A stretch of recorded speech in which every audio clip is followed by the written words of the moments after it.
Good afternoon, everyone. Welcome to Live at 4. We begin this Friday afternoon with breaking news. The U.S.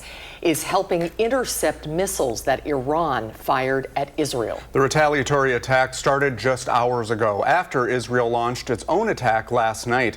People in Tel Aviv and Jerusalem have reported hearing explosions. Israel hasn't reported any deaths yet. But we know on the Iranian side, the commander-in-chief of Iran's Revolutionary Guard and one of the country's most powerful figures is dead. The country's highest-ranking military officer was also killed in Israel's attack yesterday. This is a developing story. We'll have much more on it later this hour. But first, let's get a check on the forecast. It's a big weekend, Father's Day on Sunday, and it's off to a pretty nice start. Jacob Montesano is out on the weather patio. Hi, Jacob. Hey, Susan. Yeah, right now it is very nice out here. Temperatures are in the 70s right now. The sun is shining. Air quality is also pretty good, so hard to complain about the conditions right now. Now, it is noticeably cooler the further north you're located, where 60s are right now the current temperatures in the northern portion of our area, and the southern portion temperatures are in the lower 80s, so a big difference depending on where you're located. We're in the 70s here in Madison. Now, looking at the current radar, pretty dry. We have had a few showers in central Wisconsin, but we're not seeing any of that right now. And we're going to continue to see dry conditions for the overnight hours. Could see maybe an isolated, very isolated, I should point out, pop-up shower or storm. But for the most part, we are not going to see much, and we're going to continue to see partly cloudy to mostly clear skies during the overnight hours, and that's going to continue for much of tomorrow as well. Now, as I mentioned, the air quality is better. Still not perfect. We are at moderate levels, but it looks like we're not going to see any additional wildfire smoke moving through our area, but we could continue to see some lower air quality due to the ozone. That is pretty typical during the summer months. Now, looking at your evening forecast, very perfect. Partly sunny skies. We are going to see temperatures dropping to the 60s around 8 p.m., but still very comfortable even through the overnight hours and into Saturday morning, where lows will drop into the middle 50s. So maybe very early it might get a little chilly, but winds are going to be calm and it's going to warm up very nicely tomorrow. More details on that and your Father's Day coming up a bit later. Thank you, Jacob. Madison police are investigating the sexual assault of a teenager. At 4:30 Wednesday afternoon, a teenager was walking in the area of Troy and Northport Drives when she says a man inappropriately touched her. She was able to get away and call police. The teen described her attacker as a thin white man in his 30s or 40s. He had a hat, a black shirt with a logo on it, and black sweatpants. Police have not arrested anyone yet. Detectives are asking anyone who lives in the area to check their security camera doorbell for someone matching that description. You can contact the Madison Area Crime Stoppers at 608-266-6014 or online at p3tips.com. A local group is responding to the forcible removal of a U.S. senator from the Homeland Security Secretary's press conference yesterday. Today, Centro Hispano hosted members of the media to discuss its response to that incident and the administration's immigration policies. I think what happened this week for me personally was the straw that made me think we need to be more forceful about coming out and speaking out and saying what we're feeling. Not because we owe anything to anybody, not because we need to prove what we're doing here and the strategies and all of that, but because we need to process this together, and we need to process this with you, with our community. The director of Centro Hispano says she wants the immigrant community in Dane County to know they can seek assistance from the group whenever they need. You can find resources in Spanish and English at micentro.org. Wisconsin ranks 41st out of 50 for the amount of money it receives from the federal government. That's according to a new report by the Wisconsin Policy Forum. Our Ellie La Liberté shows us what's at risk during the Trump administration's ongoing spending cuts. To put it simply, Wisconsin is reaching into the wallet of the federal government a little less than other states. But that doesn't mean this money isn't used. Well, where are the major areas of presence of the federal government in the state? Where are the major areas of exposure? Those are the questions Jason Stein, the president of the Wisconsin Policy Forum, looked to answer in this report. Overall, Wisconsin gets less money from the government than it pays in, which means spending cuts may hit us less, but could still be felt. We've lagged for a long time in federal payments per capita per state resident. And maybe to some degree that mitigates the effects of federal spending cuts. But at the same time, Even in Wisconsin, the federal government looms very large, has a really deep and broad impact on the state. Some of those impacts could be felt in Social Security, Medicare, and Medicaid. And tonight at 5, I'll introduce you to a man on Medicaid and what potential cuts could mean for him. Reporting in Madison, Ellie La Liberté, News 3 Now. Thank you, Ellie. The report also shows the reason Wisconsin receives less money is also in part due to past policy decisions. We're learning the Trump administration this week provided deportation officials with personal data on millions of Medicaid enrollees. The move would make it easier to locate people as part of his sweeping immigration crackdown. Medicaid officials tried to block the data transfer, citing ethical and legal concerns, but they were unsuccessful. The data set includes information about people living in places where non-U.S. citizens can enroll in Medicaid. It is not clear if that includes Wisconsin, where the Department of Health Services says it will never share information with immigration enforcement officials.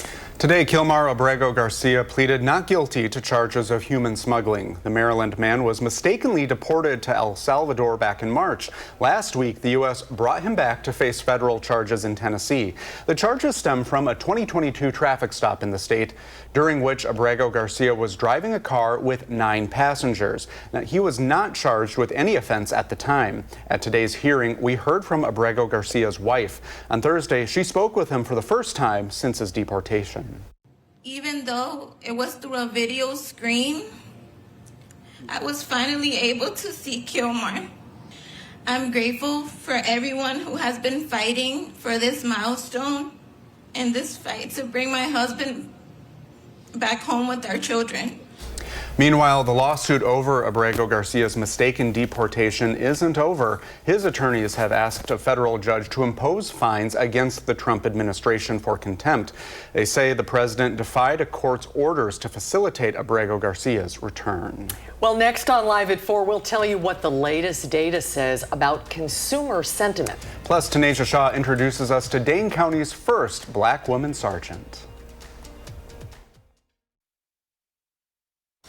Right now, there is a major milestone at the Dane County Sheriff's Office. The Sheriff's Office recently hired its first black female sergeant. Our Tanisha Shaw sat down with Sergeant Shantia Lucas and talked about the importance of representation within the Sheriff's Department.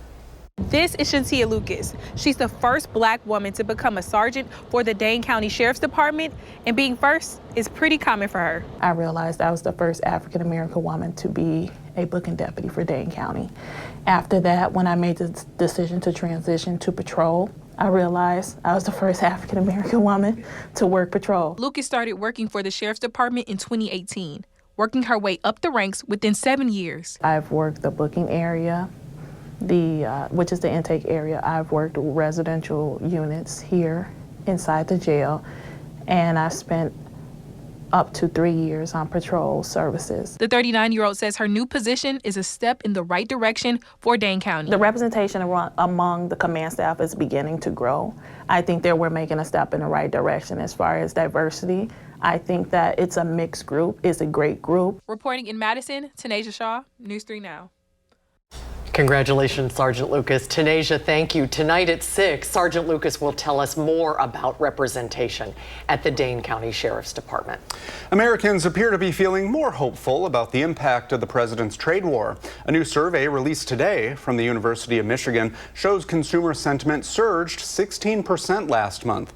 It's the first increase since December. Still, it's about 20% below that month's reading, with much still unsettled. The Trump administration has brokered a few notable deals. Dozens of potential deals have yet to be completed within a shrinking timeline. Major reciprocal tariffs will go into effect on July 8th. The positive outlook may be premature. In a notice sent to be published Monday, the Commerce Department specified that the recently increased steel tariffs would also apply to consumer appliances containing steel.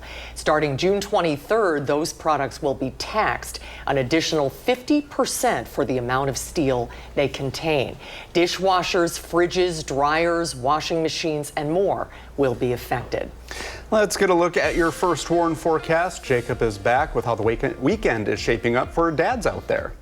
Yeah, the weekend will be pretty good, especially tomorrow.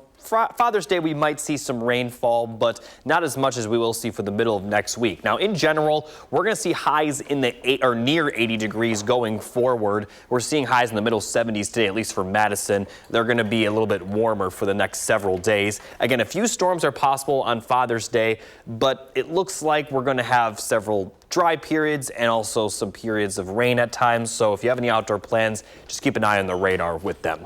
Now, storm chances are going to continue for the middle of next week, and during that time frame, we also are going to see the storms a lot more likely than what we will see on Father's Day. So let's take a look at the rainfall forecast for the next couple of days. Some light showers are possible for areas near the Illinois border this evening, but beyond that, we're going to be dry for the evening, and then for tomorrow, we are going to be mostly dry, with the exception of some light showers in central Wisconsin that may impact the northern portion of our area. So Saturday looking very good for southern Wisconsin, but looking at Saturday night into Sunday, we're going to see some showers and storms begin moving into our area during the morning. Kind of going to be broken up as they get into our area, but we're still expecting a good amount of rainfall, at least a good amount of area that will see rainfall, maybe not a ton of precipitation. But right now it looks like the morning will be the best chance to see that rainfall, with fairly dry conditions for the afternoon, but we still could see some showers, just not as likely. But then as we get towards Sunday night, we'll see more consistent rain move back into the area. Again, it still looks pretty broken up during this time period. But then when we get towards Tuesday and Wednesday, that's when rain will become more likely. So recapping the weekend, highs near 80 both days, more sunshine Saturday. Still going to see a decent amount of sunshine Sunday, but we could see those thunderstorms. Now, we have an alert day in the forecast for Wednesday of next week, where we are expecting the possibility of severe weather. The SPC outlook has already put out a slight risk for Wednesday across our area. Now, we're going to have more details on this as it gets closer, but here's what we're looking at right now. So we're going to see another chance of storms for Monday, and then that's going to be the case for Tuesday as well. This time of year, we usually see a lot of rainfall, and that's definitely going to be the case next week. And for Wednesday, the rain will be a little bit more widespread, as we're going to see possibly heavy rain for much of the day. And as I mentioned, some of those storms could be severe. Looking like it will mostly be for Wednesday afternoon and evening. Still might see some rain Thursday, but it really looks like Wednesday will be the peak of that rainfall. And again, we'll continue bringing more details on the possibility of severe weather as it gets closer. Thank you, Jacob. In the 608, Pedalpalooza is coming to Fitchburg this weekend as we celebrate the power of biking in the community. Josh Spreiter is in Fitchburg with a preview. The best part about this event is it's all for a good cause, and you get to have fun, too. Bill Jetzer is joining us today with a little bit of preview of what we can expect tomorrow. Bill, thanks for having us out. Yeah, good afternoon. So what is Pedalpalooza all about?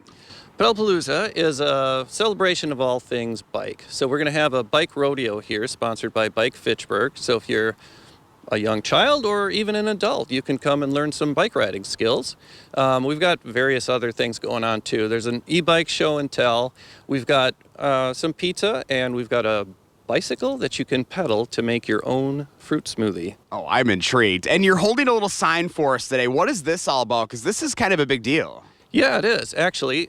So the event is happening Saturday, June 14th, 4 to 6 p.m. at Memorial UCC at 5705 Lacey Road. Now, Memorial UCC is the only gold-level, bicycle-friendly business church in the entire country. So, you know, when people are coming out here tomorrow, obviously the mission of giving back is there, and that's really what this is all about.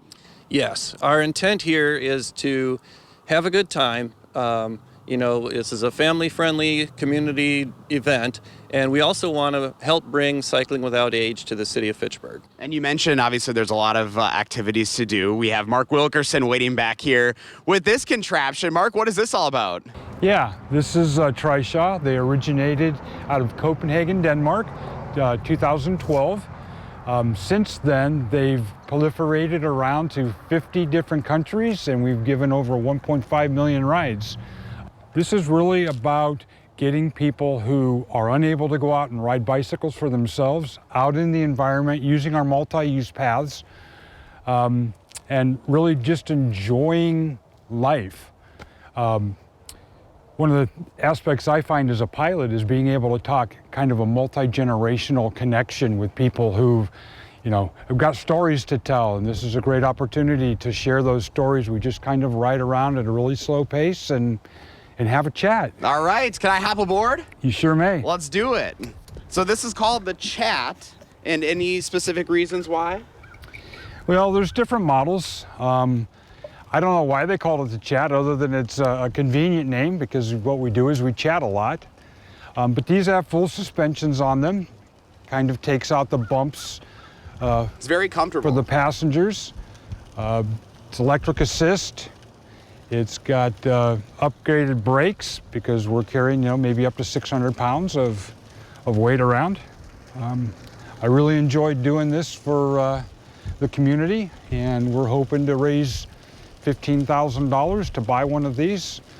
We're going to buy a Chat and a trailer to put it in, and then we'll be able to use that to go around the community and pick people up, take them to our multi-use paths that we have here in Fitchburg, and take them for a ride. So if people want to support you, what's the best way for them to do so?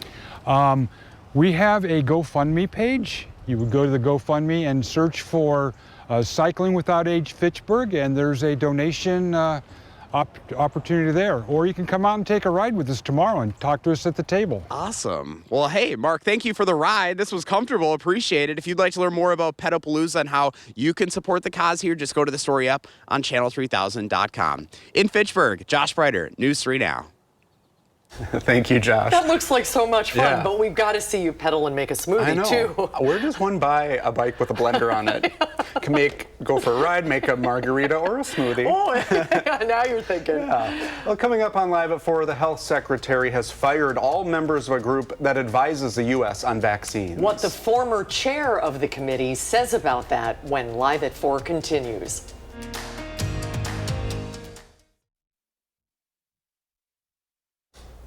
This week, Health Secretary Robert F. Kennedy Jr. removed all 17 members of the Advisory Committee for Immunization Practices, and he's already chosen 8 replacements. In addition to making recommendations based on evidence, the group helps determine which vaccines health insurance covers. Joining us now to discuss potential consequences of the move, UW Health Dr. John Temte, who served as chair of the committee from 2012 to 2015. Dr. Temte, thanks for being on with us today. Well, thank you very much for having me. First question, does any of this come as a surprise to you? Yes, it comes as a surprise because we didn't really expect the total dismissal of all current members, because that really takes away a great deal of that institutional memory and the people who know how to work within the system to get things done effectively.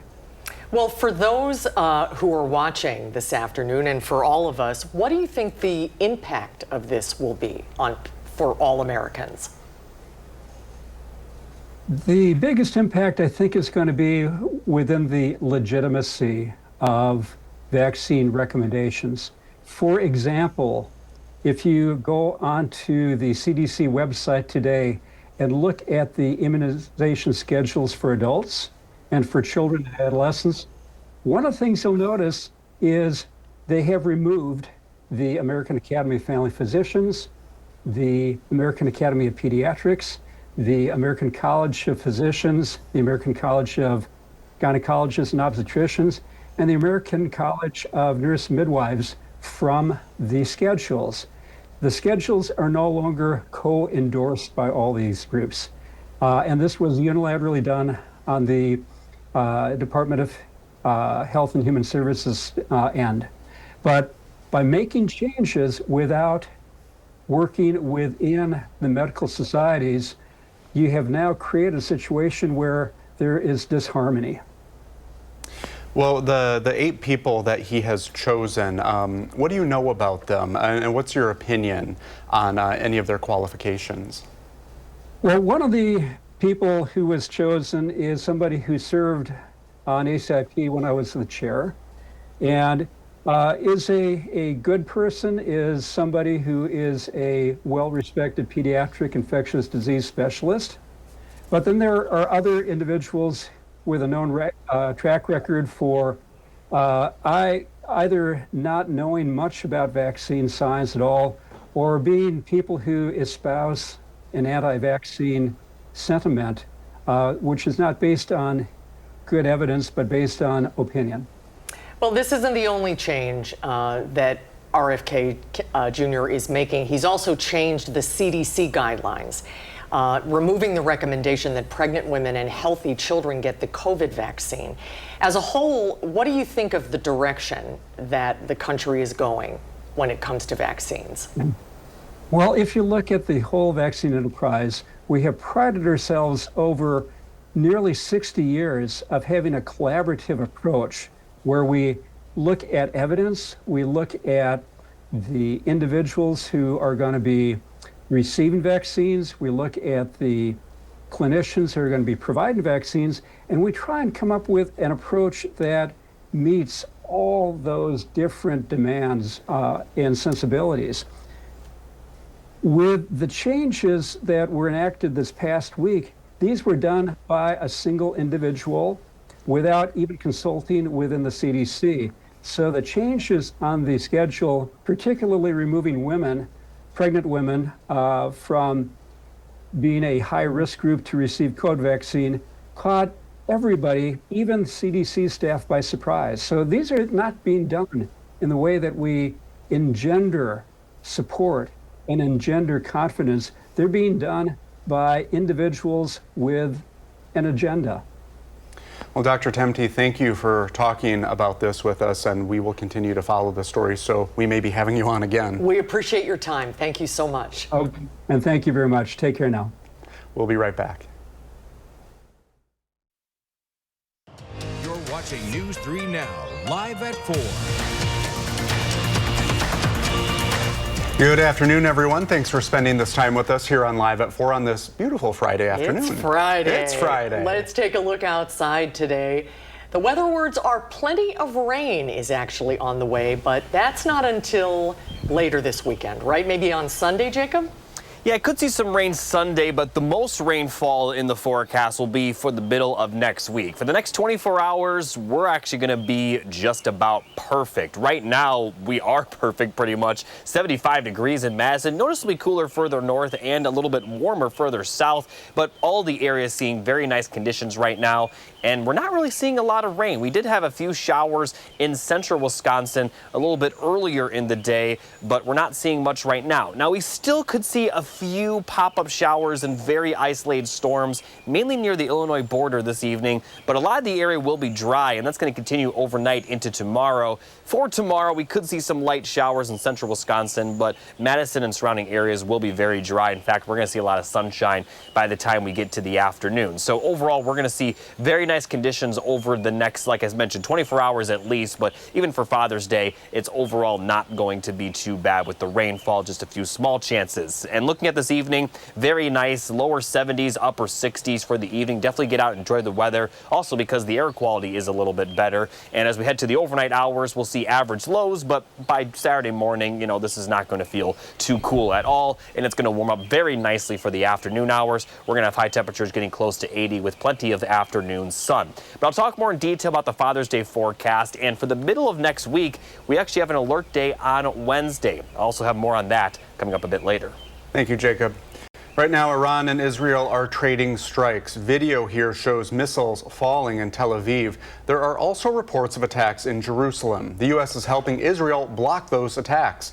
It follows Israel's own attack on Iran last night, which left 2 key leaders dead. Iran is warning Israel to prepare for a dark night ahead. Israeli Prime Minister Benjamin Netanyahu is responding.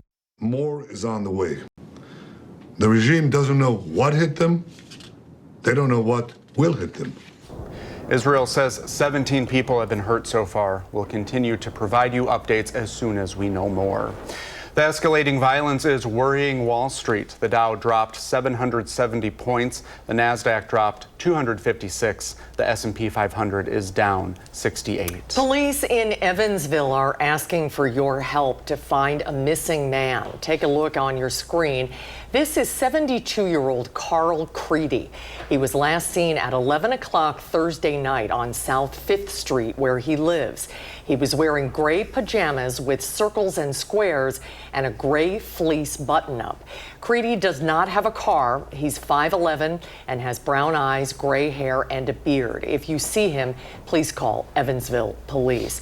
And some breaking news: a 42-year-old man from Watertown died this afternoon after a crash in Oak Grove. At about 10 this morning, Dodge County deputies responded to County Highway AI just south of County Highway S.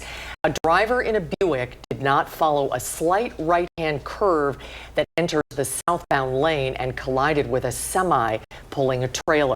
The Buick's driver was taken to the hospital where he died. The sheriff's office is investigating the crash. This weekend, Democrats from across Wisconsin will converge in the Wisconsin Dells for their annual state party convention. This comes as Democrats in Wisconsin lost last November's presidential election, but won a victory this past April in the state Supreme Court election.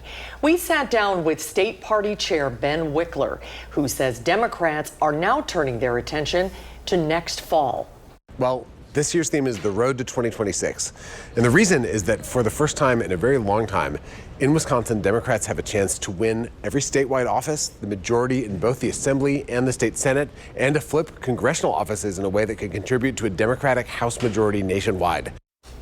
We'll have full coverage this weekend from the Dells at the State Democratic Party Convention, and you can see more from our interview with Ben Wickler this Sunday at 10:30 on For the Record with Will Keneally.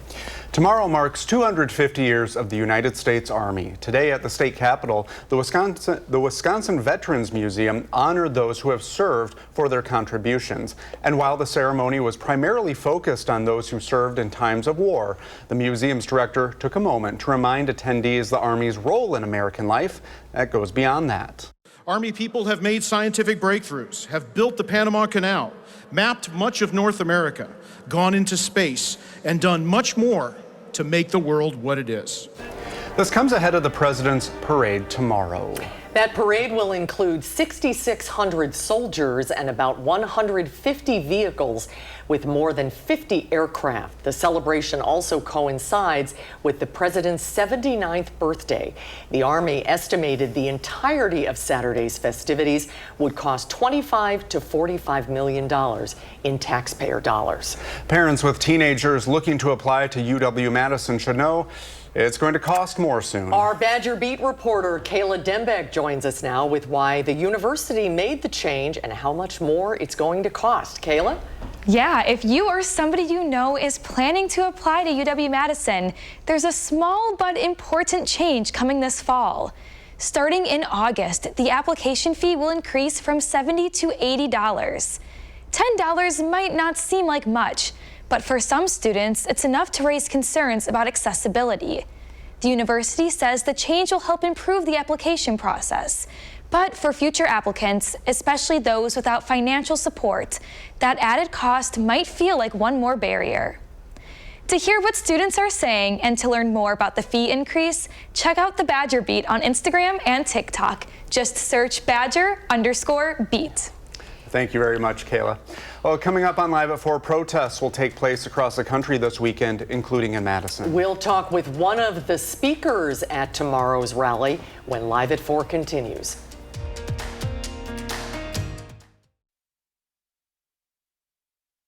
So there are approximately 200 Marines that are at that location. That's the voice of Major General Scott Sherman confirming 200 Marines are moving into Los Angeles to protect federal property and personnel.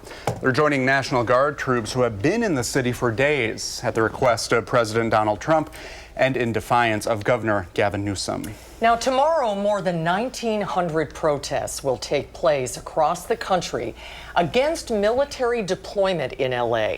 The No Kings demonstrations are also against the president's immigration policy, which include increased raids and deportations. We're expecting multiple in Wisconsin, including here in Madison. At 2 o'clock, protesters will march from Library Mall to the King Street corner of the Capitol Square, where the No Kings rally will take place at 3 o'clock. The demonstration will feature local speakers, including Huma Asan of Madison Immigration Law. And she joins us now, along with Armando Ibarra from Voces de la Frontera, which is a sponsor of the rally tomorrow. Welcome to you both. Thank you. Thank you. Huma, you're an immigration lawyer. Right. Tell me why you want to speak at the rally tomorrow. Well, tomorrow, it just seems that when we look at our government and we look at what's happening, it just seems that a lot of our rights are being taken away, you know, and it seems like we are otherizing a whole vast group of people for problems that we experience. And when I look at it, I just can't, you know, stay silent. Armando, same question that Susan had. Why is it important for you to be up there? Yeah, me and my family will be at the rally, at the protest tomorrow, because it's a show of solidarity with community members, immigrant, non-immigrants, and really is going to be an opportunity to express our discontent right now with this administration's attacks, not just on immigrant communities, but on diverse communities across the country. Huma, what are the rights that you feel are being taken away, and what do you hope the impact of the rally will be tomorrow? Well, particularly for immigrants, it's our ability to be seen and be heard in the community and to be part of the government, you know, and to be part of this community. That's what I feel. And then with the ICE raids that are happening, particularly with ICE folks being taken and abducted without due process, without a hearing, without, you know, any form of judicial oversight, those are some of the things that I find that are particularly disturbing. And of course, there is a section of America that does support these efforts. What would you, I guess, say to them, or what story would you tell to them about this experience? Well, I would say that, you know, enshrined in our Constitution are these rights for all humans within the boundaries of our country, and that as people that really center rights and humanity, that we should all be on the same page here, especially when it becomes a question of due process, right? And a question of education, and a question of societal well-being, that we are all in it together on both sides of the aisle here when we think about those larger, you know, those larger goals that we have as America. Everyone is hoping that this stays calm and that it is a nonviolent protest, although there is a segment of the community that feels that perhaps they need to make a greater stand. How do you feel about that? Yeah, I think everyone that's involved, particularly myself, and I'm sure Absolutely. Voices de la Frontera and other organizers have all mentioned that this is a non-violent, you know, protest. Nobody condones violence. Nobody is looking for that. It's like Armando said, it's just about us expressing our views about the government, you know, and their authoritarianism and those types of things, actions that they're taking. Huma, I thought of another question. Do you, in your experience, and this is one of those crystal ball moments, do you foresee the Department of Homeland Security and Secretary Kristi Noem and the federal government? We talked a lot about due process. Do you foresee them facing any charges in the future for maybe not doing that? Yeah, well, right now, I don't know. I mean, because it's up to the government. You know, the Department of Justice would have to bring those charges, and you know, that's all interplayed into into the authoritarianism of Mr. Trump. You know, so right now I can't really see that. But maybe in the future, as we look down in history, we can look at this moment and say, at least at this moment, you know, all of us stood up and said, you know, this is not right. You know, this is, you know, the due process, you know, the lack of due process for people, the otherism of just kind of pointing out, you know, immigrants as the other is not right, you know, in this particular time, in this particular place. And just very quickly, you're entitled to due process in this country, even if you are in this country illegally. Yes, you are entitled to due process. And one other thing that I really do want to mention to your viewers is that if you are contacted by ICE, they are law enforcement, and you have the right to remain silent. It's a Fifth Amendment right to remain silent. You have the right against illegal search and seizures. And if you are contacted by ICE, or, you know, the best protection is to get out your phone and start recording, you know. And if anyone is contacted by ICE, those are the things that you need to tell them, that you are invoking your Fifth Amendment right to remain silent and you do not consent to any illegal search and seizure.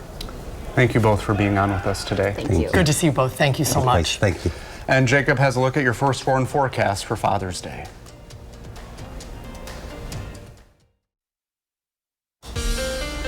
And Jacob's back with a look at our firstborn forecast. Thanks, Brady. Here's a look at the 3 things you need to know. High temperatures in general will be around 80 degrees for the next several days. A few storms are possible for Father's Day, but storms will become more likely once we get to next work week. Now, taking a look at the rainfall forecast for tomorrow and Father's Day. Tomorrow, we're barely going to see anything, just a few light showers in the northern portion of our area. But Saturday night into Sunday, we'll start to see some of that rain move into the area. Not going to see anything too particularly heavy, but we are expected to see some showers and thunderstorms, especially in the morning. Now, once we get to the afternoon, it looks like it will be drier, but we still are going to see the chance of some rain. Now, I would say if you have any outdoor plans for Father's Day, I would say no need to cancel them. Just keep an eye on the radar throughout the day, as we could be seeing those pop-up showers and thunderstorms even through the evening. Now, once we get to the overnight hours, rain will become a little bit more consistent again, and we're going to continue to see the chance of rain for Monday and Tuesday, with an alert day in the forecast for Wednesday for the possibility of severe weather. Now, obviously, details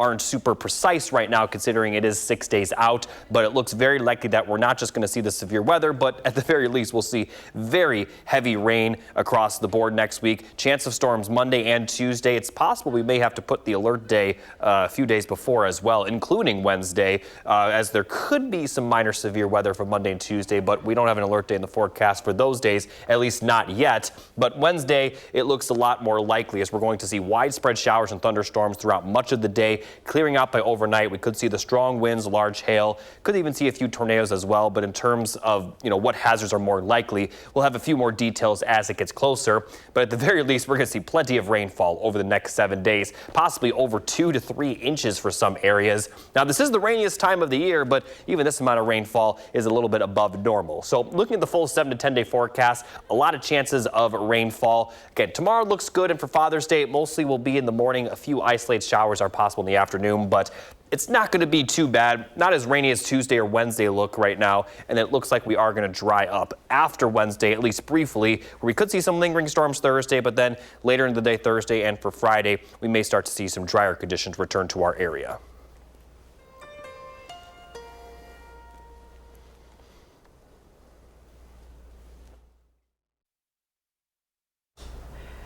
It's Friday! Yes, it is. Feel Good Friday, to be exact. And we're highlighting a few local Pride events this weekend. Tonight at 7, the Orpheum Theater will host a free, all-ages drag celebration.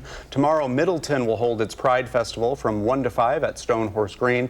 Henry Vilas Zoo's Pride Night is Saturday. The 18 and up event includes performances, pop-ups, and trivia.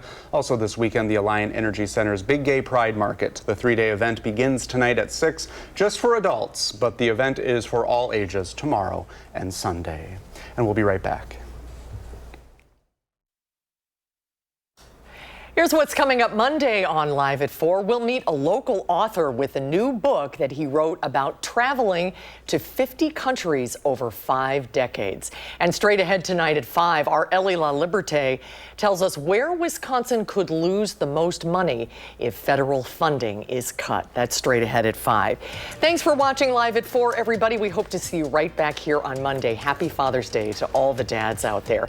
You can always catch us 24/7 streaming on Channel 3000+. News 3 Now at 5 starts right now.